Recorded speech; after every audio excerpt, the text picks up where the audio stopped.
নমস্কার বন্ধুরা, আমি কমল পুষ্পশ্রী নার্সারি কোলাঘাট। তো আজকে আপনাদেরকে 10টি বিষয় নিয়ে কথা বলবো।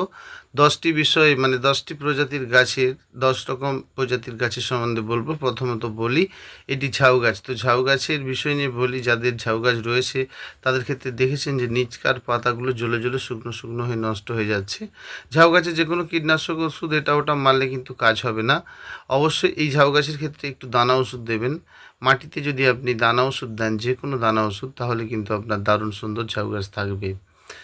অনেকটা দিন চলে যাওয়ার পর আপনি ঝাউ গাছটি আবার পুনরায় রোপণ করবেন, টব থেকে খুলে নেবেন, নিয়ে আবার পুনরায় রোপণ করবেন। তো আজকে এই সমস্ত জাতি গাছগুলোর কথা নয়, শুধু 10টি প্রজাতির গাছের সম্বন্ধে ভিন্ন ভিন্নভাবে বলবো। অবশ্যই ভিডিওটি দেখতে থাকুন, প্রত্যেকটি সম্বন্ধে কিন্তু জানতে পারবেন। তাহলে ঝাউ গাছের সম্বন্ধে জানলেন যে নিচ থেকে গাছ চুঁয়ে চুঁয়ে নষ্ট হয়ে যাওয়া, শুকনো হয়ে যাওয়াটার মূল কারণ কী। তাহলে এবারে আসি একটি জাতীয় গাছ, যেগুলো আমরা মূলত বনসাই টনসাই করি আর কি। তো এই সমস্ত জাতি গাছগুলোকে যখন আমরা করি, তো এদেরকে কিন্তু একটা মোটামুটি টবে আমরা ছোটো টবে দিলে প্রথমত অবস্থায় গাছটি একটু বড় হলো, তারপরে কিন্তু ফাইনাল একেবারে বড় টবে দেব। কারণ খুব বড় টবে যদি আমরা না দিই আর কি, তাহলে কিন্তু মোটামুটি গাছটি হেলদি না হলে তাহলে কিন্তু বনসাই করতে পারবো না। প্রথম অবস্থাতেই যদি আমরা বনসাই টবের মধ্যে গাছটি রোপণ করি, তাহলে গাছের পূর্ণ যে রূপটি সেটি কিন্তু ফিরে পাবো না। সেই জন্য যখন বনসাই গাছ কখনো করবো আর কি, সেক্ষেত্রে কিন্তু প্রথমত অবস্থাতে একটু বড় টবেই দেব। মানে রোপণ করার সময় যদি আপনি 6 ইঞ্চি টবে দেন, তারপরেই কিন্তু একটু গাছ হেলদি হয়ে যাওয়ার পর আপনি কিন্তু আবার একটু বড় টবে তুলে দেবেন। তাহলে একটি বড় টবে দিলে গাছটি আরও মজবুত, আরও শৌখিন হয়ে উঠবে। বারে বারে আপনাকে কাটিং করতে হবে এবং গাছটি টব থেকে খুলে নিয়ে আবার পুনরায় রোপণ করতে হবে। এবারে আসি 3 নম্বর, যেগুলো হচ্ছে কাটিং করতেই হয়, তা না হলে কিন্তু গাছ একেবারে এলোমেলো হয়ে যায়, যে গাছগুলো দেখতে ভালো লাগে না। একটা সময় ভালো রকম ফুল হয়ে গেল, ফুল হওয়ার পরে কিন্তু গাছগুলিকে কাটিং করতে হবে। তাহলে এই সমস্ত জাতি গাছগুলোকে আপনারা কাটিং করবেন। একটা সময় ভালো ফুল হলো, ফুল হওয়ার পরে কিন্তু কাটিং করবেন। দেখতেই পাচ্ছেন গাছগুলো কেটে আমরা কিরকম ছোট করে দিয়েছি। যতবার কাটবেন গাছটি ততবার বল শেপের মতো হতে থাকবে। তাহলে এই সমস্ত জাতি গাছগুলো, যে 12 মাসি ফুলের গাছ, যেগুলো সারাটা বছর আপনাদের ফুল দেয়, সেই সমস্ত জাতি গাছগুলোকে কিন্তু কাটিং করতে হয়। কিছুদিন ফুল টুল দেখে নিলেন, তারপরে কিন্তু যদি সেই ফুলগুলো দেখার পরে যদি আপনি আবার না কাটিং করেন, তাহলে কিন্তু খারাপ। কারণ তাহলে ফুলের পরিমাণটাও কমে যাবে এবং গাছের অবস্থাটা আস্তে আস্তে খারাপের দিকে পৌঁছে যাবে। তাহলে 12 মাসি ফুলের গাছগুলো যখন আমরা করছি, তাদেরকে কিন্তু একটা সময় আবার কাটিং করছি। তাহলে আমাদের কখনোই 12 মাসি ফুলের গাছের ক্ষেত্রে কোনো সমস্যা নেই, যে একটা সময় ভালো গাছ করেছি, তার ফুল টুল দেখেছি, তারপরে কিন্তু অবশ্যই আমরা গাছটিকে কাটিং করব। যেমন এই বোগেনভেলিয়ার গাছ দেখতে পাচ্ছেন। তো আমরা যদি এই সমস্ত জাতি গাছকে কাটিং না করি, তাহলে কিন্তু এদের বেশ সৌন্দর্যতা বা এদের শৌখিনতা কিন্তু ফিরে আসবে না। সেই জন্য এই সমস্ত জাতি গাছগুলোকে কিন্তু আমরা মাঝে মধ্যেই কাটবো। যখন খুব গাছ হেলদি শৌখিন থাকবে, সেক্ষেত্রে কিন্তু খাওয়ার এবং জলের পরিমাণটা একটু কমিয়ে দিলেই আপনার পুনরায় আবার গাছ ভর্তি ফুল নিজের থেকেই আসবে। এবারে আসি যে কোনো লতা জাতীয় গাছগুলো।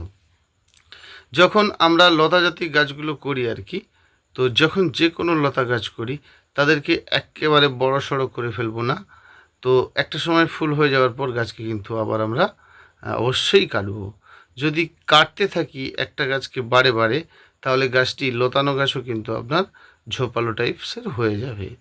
ধরুন আপনি টবের মধ্যে লতা গাছ করবেন, কি করে করবেন ঠিক বুঝে উঠতে পারছেন না। কারণ লতানো জাতি ফুল গাছ, ফল গাছ যাই বলেন না কেন, তাদেরকে যদি আপনাকে ঠিক লতানো না করে স্ট্যান্ডিং করতে চান, তাহলে টবের 3 দিকে 3টি 1 হাত সাইজের যে কোনো দণ্ড গাড়ুন, মানে সেটি কোনো কঞ্চি বা অন্য কিছু দিয়ে আপনি গেড়ে দিন এবং ওই 3টি দেওয়ার পর সাইডে সাইডে আপনি তারকে ভালো করে বেঁধে দিন। তার ভেতরেই আপনার লতা জাতীয় গাছটি থাকবে। তারপরে কিন্তু আপনি মাঝে মধ্যেই গাছটিকে কাটিং করবেন। তাহলে জানবেন আপনার কিন্তু লতানোটা হচ্ছে না, ওই ছোট্ট করে দাঁড়ানোভাবেই থাকবে। এবার আসি বাল্ব জাতীয় গাছগুলোর কথায়। যে কোনো বাল্ব জাতীয় গাছ, যেমন অ্যাডেনিয়াম, লিলি, এই সমস্ত যে গাছগুলো আপনারা জানেন, বিশেষ করে যাদের বাল্বগুলো থাকে, তাদের ক্ষেত্রে কিন্তু অনেক অনেক জল খাদ্য দিলে চলবে না। একেবারে জলের পরিমাণটা কম দিতে হবে এবং মাটি কিন্তু খুব হালকা হতে হবে। যদি আপনার মাটি হালকা থাকে তাহলে ফুল কিন্তু বেশি পরিমাণে আপনি অবশ্যই পাবেন। ধরুন এই যে বাল্বটি রয়েছে, বাল্বটির ওপরটা পুরোটাই রয়েছে, সামান্য অল্প একটু শেকড় রয়েছে। যদি বাল্ব জাতীয় গাছে আপনার বেশি পরিমাণে খাদ্য পেয়ে যায়, তাহলে বাল্ব জাতীয় গাছগুলোতে কিন্তু ফুল আসতে অনেক সময় নিয়ে নেবে। অর্থাৎ বাল্ব জাতীয় গাছগুলোতে অবশ্যই খাদ্য জল অবশ্যই কম থাকবে এবং মাটি কিন্তু হালকা হতে হবে। সেটি আপনি নুড়ি কাঁকড় দিতে পারেন বা এমনি বালি মাটি করতে পারেন, আবার ভার্মি কম্পোস্ট দিয়েও করতে পারেন। সেক্ষেত্রে কিন্তু আপনার ভার্মি কম্পোস্ট দিলে মাঝে মধ্যে চেঞ্জ করতে হবে, ব্যাপারটা এটাই। এবার আসি কিছু ইনডোর প্ল্যান্টের গাছের কথা। একটা সময় যখন আপনি শুধুই কোকোপিটে গাছটি রাখবেন, খুব সুন্দর দেখতে হয়ে যাবে। অবশ্যই যখন আপনি ইনডোর প্ল্যান্ট গাছ করবেন, ফাঙ্গিসাইড ওষুধের ব্যবস্থাটা আপনাকে প্রথমত করতে হবে। সে ব্যাবিস্টন, জ্যাকিস্টন, সাপ, বহু রকম এখন ফাঙ্গিসাইড ওষুধ বেরিয়েছে। অবশ্যই 1 লিটার জলে 1 থেকে 2 গ্রাম আপনি দেবেন। দিয়ে গাছটিকে মাঝে মধ্যে স্নান করাবেন এবং আপনার পাত্রে মানে টবে কিন্তু আপনি দেবেন। কারণ আপনার বাড়ির ভেতরে গাছ থাকবে মানে সেখানে ড্যাম তো অবশ্যই হবে। সেই জন্য আপনি কিন্তু ফাঙ্গিসাইড ওষুধ যখন দেবেন, অবশ্যই মাঝে মধ্যে কিন্তু হালকা হালকা করে একটু রৌদ্র দেবেন। যখন আপনি শুধুই কোকোপিটের মধ্যে গাছ করবেন, সেটা করতেই পারেন, অসুবিধে কিছু নেই, কিন্তু মাঝে মধ্যে সেই গাছটিকে আবার পুনরায় রোপণ করতে হবে। সেটা আপনাকে খুব বেশি দিন সময় দিলে হবে না। দেখতেই পাচ্ছেন এই যে নিচে কোকোপিটগুলো রয়েছে একেবারে কালো হয়ে গেছে, তার মানে গাছটিকে আবার পুনরায় চেঞ্জ করতে হবে। যখন আপনি কোনো ইনডোর প্ল্যান্টের গাছ কোকোপিট থেকে চেঞ্জ করবেন, অবশ্যই কোকোপিটটি ঝেড়ে ফেলবেন। এবারে আসি কোনো ফলের গাছের কথায়। তো বেশ কয়েকটি ফলের গাছের কথা বলি। প্রথমত জেনে নেব যে এদের কলম কোথা থেকে রয়েছে। তাহলে কলম কোথা থেকে রয়েছে সেটা আমাদেরকে জেনে নিতে পারলে কিন্তু আমাদের ভালো গাছ অবশ্যই হবে। এই যে কলমটি দেখতে পাচ্ছেন ওপর থেকে, তো নিচ থেকে যে গাছটি বেরোচ্ছে এগুলো কিন্তু এলা। সেই জন্যই আমরা অনেকে ফল গাছ লাগাই, ফল গাছ লাগানোর পরে টক ফল বলে মিষ্টি ফল হয়ে যাচ্ছে এবং মিষ্টি ফল বলে কিন্তু টক ফল হয়ে যাচ্ছে। বিশেষ করে ফল গাছের যারা রোপণ করেছেন টবে কিংবা মাটিতে, তাদের ক্ষেত্রে বলি যে যখনই আপনার গাছ হেলদি হয়ে যাচ্ছে, তা অসুবিধে নেই, শীতের সময়টায় একেবারে শীতের প্রথম অবস্থাতেই আপনাকে ভালো করে মাটির মধ্যে কোপাতে হবে। যদি গাছ খুব হেলদি হয়ে থাকে তাহলে সুপার ফসফেট পটাশটি অবশ্যই দিতে হবে, দিলে কিন্তু আপনার খুব সুন্দর হয়ে যাবে। এবারে বলি অনেকেই গাছ বাঁচাতে পারেন না। তো গাছ বাঁচাতে পারেন না মানে কেন গাছ বাঁচাতে পারেন না?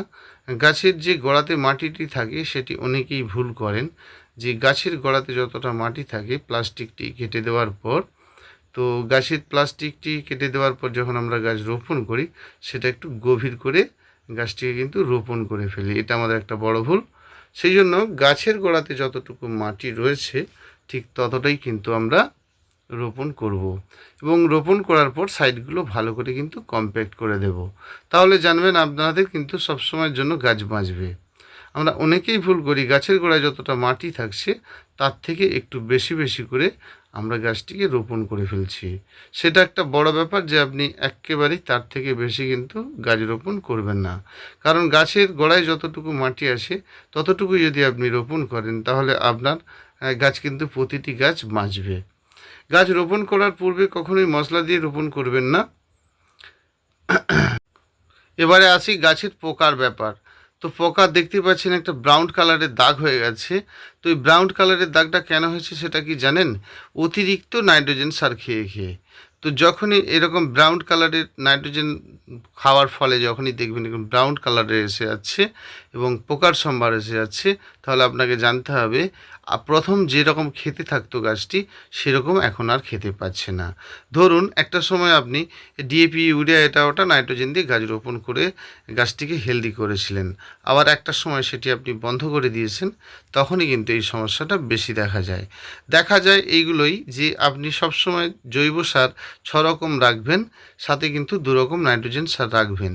তার মানে এই নয় আপনি 6 রকম নাইট্রোজেন রাখবেন, 2 রকম জৈব সার রাখবেন। সেই ভুলটি কখনোই করবেন না। আমরা গাছ রোপণ করতে গেলে, গাছের মশলা দিতে গেলে সবগুলি আমাদেরকে জানতে হবে। হঠাৎ দেখুন পাতার মধ্যে ছিদ্র হয়ে যাচ্ছে, তাহলে এই ছিদ্রটি কে করে যাচ্ছে? পোকায়। তো পোকা আপনি সকালে যখন দেখছেন আপনার গাছে কিন্তু পোকা দেখতে পাচ্ছেন না, সেই জন্য এগুলো সন্ধ্যের পরে ওষুধ মারবেন। এবার আসি গোলাপ গাছের ক্ষেত্রে। তো গোলাপ গাছ অনেকে রোপণ করছেন, গোলাপ গাছের অবস্থাটা ঠিক বেশ কিছুদিন পর ভালো রকম খারাপ হয়ে যাচ্ছে। প্রথম ভুল, এই যে গাছটি আপনারা যখন নিয়ে যাচ্ছেন এর গোড়ায় দেখুন তুষ অর্থাৎ ধানের আঁকড়া, সেগুলো কিন্তু ফেলে দেবেন। এবারে আসি গাছের কলম। তাহলে গাছের যে কলম সেটা আমাদেরকে জেনে নিতে হবে, তুষটা কিন্তু প্রথমত ফেলে দিতে হবে। এই যে কাটা অংশটি দেখছেন নিচ পর্যন্ত এবং একেবারে উপর থেকে নিচ পর্যন্ত ওখানে একটা গুটি আবৃত আছে, ওই গুটি আবৃতির উপরটা থাকবে, নিচটা কিন্তু ভেঙে দেবেন। একেবারে নিচটা ভেঙে দেবেন, উপর থেকে যদি কোনো গাছ বেরোয় সেটা কিন্তু রাখবেন। অবশ্যই একটি দুটি তিনটি পাতা নিয়ে আপনাকে কাটতে হবে। হ্যাঁ, পরপর ওপর থেকে তিনটি পাতা নিয়ে আপনি কেটে দেবেন ধারালো ব্লেড দিয়ে, ফুলটি শুকনো হওয়ার পর। তাহলে জানবেন অনেক কচি কচি নূতন শাখা বেরোবে, প্রচুর পরিমাণে কিন্তু আপনার ফুল আবার বেরোবে। সেই জন্য গোলাপ গাছ রোপণ করতে গেলে প্রথমত আমরা কিন্তু নিচে তুষটা ফেলে দেবো এবং ফুল শেষ হয়ে গেলে সেটি অবশ্যই ধারালো কোনো ব্লেড দিয়ে আমরা কাটবো। যদি কেটে দিই তাহলে সমস্যা নেই।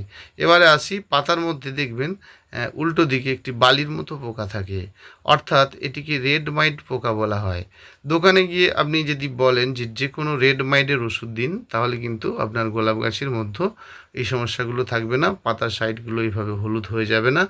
অবশ্যই এভাবে করবেন। নমস্কার বন্ধুরা, ভালো থাকবেন। ইউটিউব চ্যানেলের সকল বন্ধুদের অসংখ্য অসংখ্য ধন্যবাদ।